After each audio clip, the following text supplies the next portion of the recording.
जय हिंद, जय भारत, जय जोहार, जय छत्तीसगढ़। मैं अमित कुमार, मीडिया डायरेक्टर, और आप सभी का स्वागत है टीजीबी मीडिया में। आज हम आए हैं भाटापारा।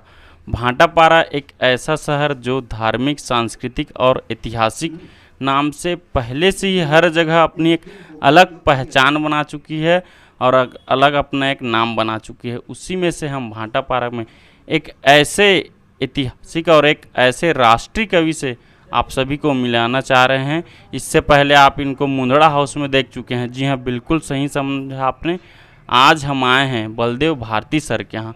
तो आइए हम और साथ ही यहाँ जो उपस्थित वरिष्ठ जन हैं उनसे भी हम बात करेंगे और बलदेव भारती सर के बारे में संपूर्ण जानकारी प्राप्त करेंगे। तो आइए चलते हैं। साहित्य के क्षेत्र में भाटापारा को बलदेव भारती का शहर कहा जाता है। वे न केवल हमारे शहर की बल्कि आसपास के क्षेत्र की भी पहचान के रूप में स्थापित हैं। वे किसी परिचय के मोहताज नहीं हैं। आज की शाम उनके कुछ शिष्य, हम जैसे मेरे किनारे में ये भैया नंदकिशोर शर्मा जी बैठे हैं, सामने साहित्य जगत में अपने आप में एक हस्ती बन चुके भाई अजय अमृतांशु जी बैठे हैं, और मुझे ये जिम्मेदारी दी गई कि मैं कार्यक्रम का आगाज़ करूं। तो हम लोग यद्यपि उनके बारे में बचपन से देखते सुनते आ रहे हैं, बहुत सारी गतिविधियों के खुद भी साक्षी रहे हैं, लेकिन उनके साहित्यकार रूप को आपके सामने उजागर करने की एक छोटी सी कोशिश चैनल के माध्यम से, और इसके आगे प्रश्न कुछ नंदू भैया पूछेंगे, कुछ वो पूछेंगे। उद्देश्य रहेगा उनके गागर में सागर समाये हुए व्यक्तित्व को आपके सामने रखना। तो लीजिए आज की शाम अब शुरू करते हैं। आज का कार्यक्रम हमारे शहर की पहचान, साहित्य जगत में मुक्तकों के लिए प्रसिद्ध श्री बलदेव भारती सर के व्यक्तित्व और कृतित्व पर आधारित है। मुक्तकों के हंस मेरे पहली पुस्तक है उनकी। इसके शीर्षक के बारे में भी एक छोटी सी बात है। अपने हमारे नगर में एक प्रख्यात ज्योतिषी रहते हैं, प्रभाशंकर जी पांडे, ये नाम उनका दिया हुआ है। सर के परिचय पर आते हैं। जितना मैं उन्हें जानता हूँ, वो 1960 के लगभग थान खमरिया से हमारे भाटापारा में, जो आज मॉडल स्कूल कहा जाता है, हाई स्कूल और पहले मिशन स्कूल कहा जाता था, वहाँ ट्रांसफ़र होकर आए थे थान खमरिया से। जहाँ हम बैठे हैं इस कक्ष में, सामने बलदेव भारती सर हैं, ऊपर पिताजी की तस्वीर है, वो माता जी की तस्वीर है, ये हमारी चाची बैठी हैं, और बीच में जो एक सितारा आपको नज़र आ रहा है, वो कड़ी जो परिवार से टूट गई है, वो जिक्र फिर कभी। दुष्यंत नाम भी उनका रखा गया था। आप जानते हैं, प्रख्यात हिंदी गज़लकार, अपने आप में जो किसी परिचय की ज़रूरत नहीं। सर ने उनको भी साहित्य में शामिल किया। अब आगे चलते हैं साहित्य की ओर से। पहला प्रश्न जिज्ञासा के तौर पर, क्योंकि मैं सर का विद्यार्थी भी हूँ, शिष्य भी हूँ, तो जिज्ञासा के रूप में पहला प्रश्न मैं ही पूछता हूँ उनसे। भाटापारा में रहता हूँ, राजकुमार शर्मा मेरा नाम है। 7वीं कक्षा में सर हमारे क्लास टीचर थे। तो सर ये जानना है, आप ये कृपया बताइए हमारे पाठकों को, हमारे दर्शकों को, कि टीचर तो आप थे, हिंदी में आपका अधिकार था, वो ठीक है, लेकिन खुले रूप से साहित्य में आपकी रुचि कब से बढ़ी? अक्सर ये सवाल हर इंटरव्यू में पूछा जाता है कि आप कब से लिख रहे हैं, क्यों लिख रहे हैं। ये प्रश्न हमेशा ये पूछा जाता। बचपन से ही कुछ ऐसे लक्षण दिखाई देने लगते हैं लिखने वालों के, बोलने में, लिखने में, पढ़ने में। मैं बताऊं कि अच्छी बरसात हो रही थी, हम कमरे के अंदर थे, बच्चा था, तो अचानक दिमाग में आया, झरझर झरझर पानी गिर रहा, टर टर टर टर मेढक करता। अब ये इस प्रकार ये बात शुरू स्वाभाविक हुई। रूप से कविता स्वाभाविक रूप फूटनी। से इस प्रकार मन से, हृदय से कविता निकली। और एक चीज और बता दूं, कविता की आज तक कोई निश्चित परिभाषा नहीं है।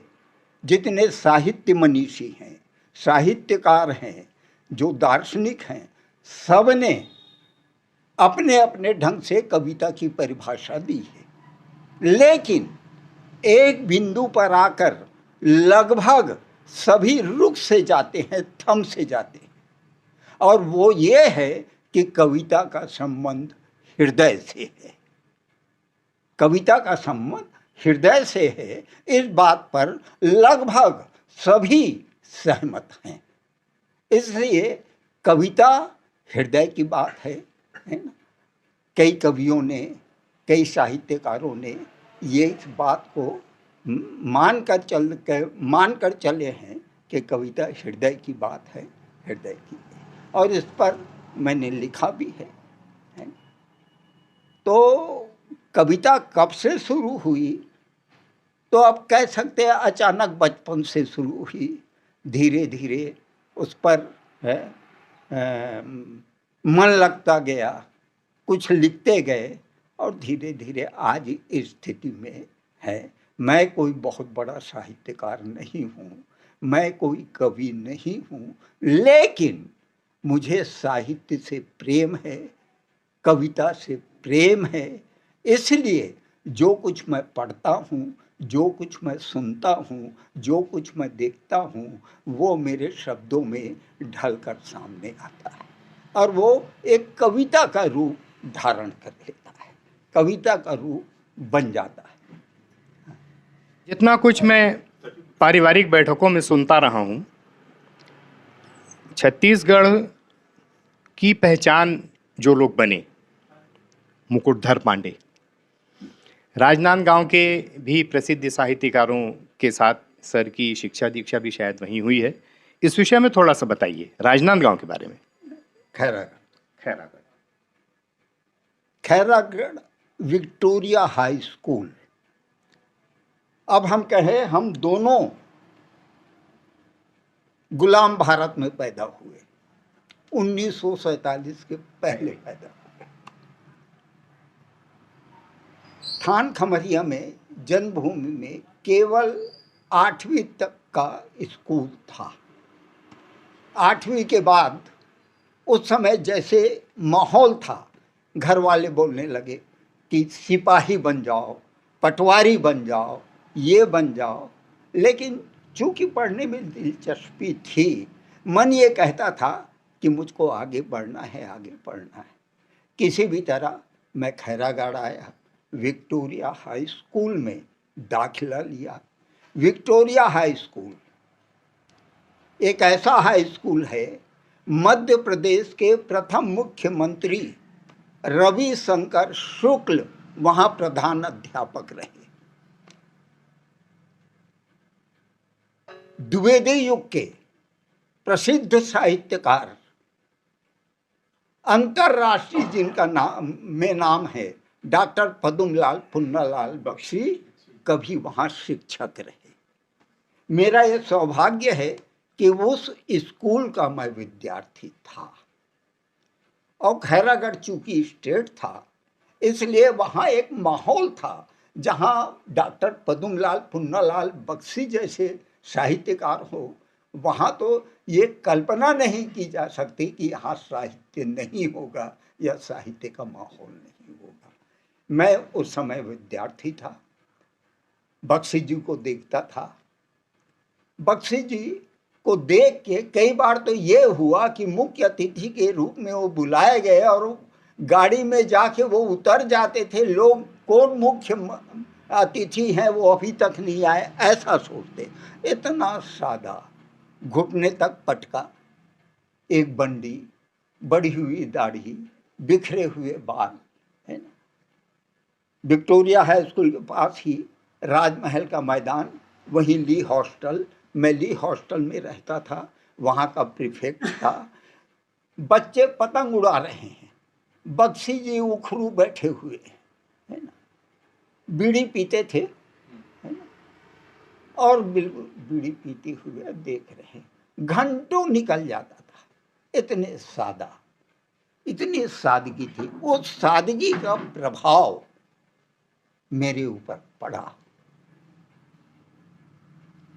कभी भी खाने में, पीने में, उठने में, बैठने में, पहनने में कभी ऐसा नहीं लगा मुझको कि ये ऐसा होना चाहिए, ऐसा होना, कभी नहीं। जो भी मिला पहन लिया, जो मिला खा लिया। अपने लोगों के बीच में रहना, छोटे से बड़े तक सभी से प्रेम का व्यवहार रखना, ये क्रम मेरा चलता रहा। चूंकि वहाँ साहित्यिक वातावरण था, स्कूल में मैं कविता पढ़ता था, साहित्यिक गतिविधियों में भाग लेता था। एक घटना बताऊं मैं, मेरा भारती सरनेम है। कई बार ये पूछते हैं कि ये भारती क्या है। हमारा भतीजा रेलवे में है, गोरखपुर में था, कुछ राजपूत उसको इकट्ठा कर लिए, बोले ये भारती क्या है। वहाँ से फोन आया। मैं बताऊं कि ली हॉस्टल के बाजू में एक बहुत बड़ा कमरा था, ऑडिटोरियम। वहाँ एक साहित्यिक कार्यक्रम था जिसके मुख्य अतिथि थे डॉक्टर पद्मलाल पुन्नालाल बख्शी। उसमें मैं भी भाग ले रहा था और कई स्थानों से, राजनांदगांव, इधर उधर से बच्चे आए हुए थे। सब बोले, रिजल्ट आया और ऐसा लगता है कि उसमें प्रथम रहा। लेकिन एक घटना, जब कार्यक्रम खत्म हुआ तो बख्शी जी मुझको इशारा किए, आए, और एक वाक्य उनका कि ऐसा लगता था कि बच्चे के कंठ से माँ भारती बोल रही थी। ये उनका वाक्य था। और जानते हो, बच्चों में चिढ़ाने की एक प्रवृत्ति होती है ना। उनका ये कहना हुआ वहाँ कि लगता है कि इस बच्चे के कंठ से माँ भारती बोल रही थी।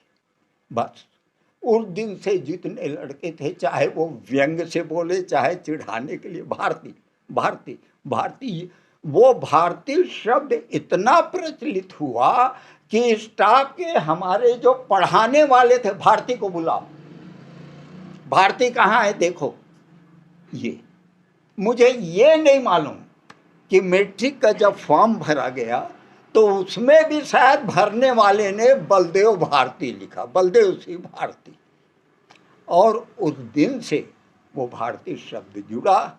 उसके बाद 5 भाइयों के साथ, पूरे हमारे पिताजी और माताजी को छोड़ के, दोनों को छोड़ के, बाकी सारे परिवार के साथ भारती जुड़ गया। वो लोग ठाकुर हैं। हाँ, वो लोग ठाकुर। और हम लोग अभी एक किस्सा बताऊं कि ये रखा हुआ है, समाज शास्त्र में एमए कर रहा है। तो उसमें एक नियम बन गया है, शायद बताए, कि पोस्ट ग्रेजुएशन के बाद आपको डिग्री तभी मिलेगी जब किसी महापुरुष, साहित्यकार, वैज्ञानिक किसी के ऊपर डिजर्टेशन लिखेंगे, कुछ आलेख लिखेंगे। वो मेरे पास लेके आया। मैं कैसे? बोले सर मैं ये लिखा हूँ। देखा मैं कहा कहाँ से लिखा? तो मेरी पहली किताब में, मुक्तकों के हंस मेरे, इसमें कॉलेज की कोई लेडी लेक्चरर है, उसने एमफिल किया है और शायद मैं सुन रहा हूँ वो पीएचडी भी करना चाहती है। तो बोले उसमें से लिखा हूँ मैं कहा ठीक। ये ब्राह्मण कैसे लिखा? जाति में ब्राह्मण लिखा था। मैं कहा ब्राह्मण कैसे लिखा तू? तो उसका देखो कितना, यानी एक सहज जवाब था उसका। बोले सर, जितने भी सर्व ब्राह्मण समाज का यहाँ आयोजन होता है, हमेशा आपको उसमें मैं देखता हूँ, तो मुझको ये लगा कि आप ब्राह्मण हैं, समझे ना। तो मैंने कहा बेटा, चूंकि यूनिवर्सिटी में जमा कर रहा है इसलिए सुधार देना, मैं ब्राह्मण नहीं हूँ, राजपूत क्षत्रिय हूँ, समझे। मेरे को जो कॉपी दिया उसमें तो हाथ से राजपूत लिखा है, क्या मालूम वहाँ जो कॉपी दिया उसमें सुधारे या नहीं सुधारा, जो भी है। लेकिन मैंने कहा राजपूत तो, ब्राह्मण तो, अब सब सर राजपूत क्षत्रिय महासभा के प्रदेश अध्यक्ष हैं। हम लोग तो खैर ध्यान, मैं आगे चलते हैं सर। यहाँ तक बात हुई। LIC जिंदगी के साथ भी, जिंदगी के बाद भी।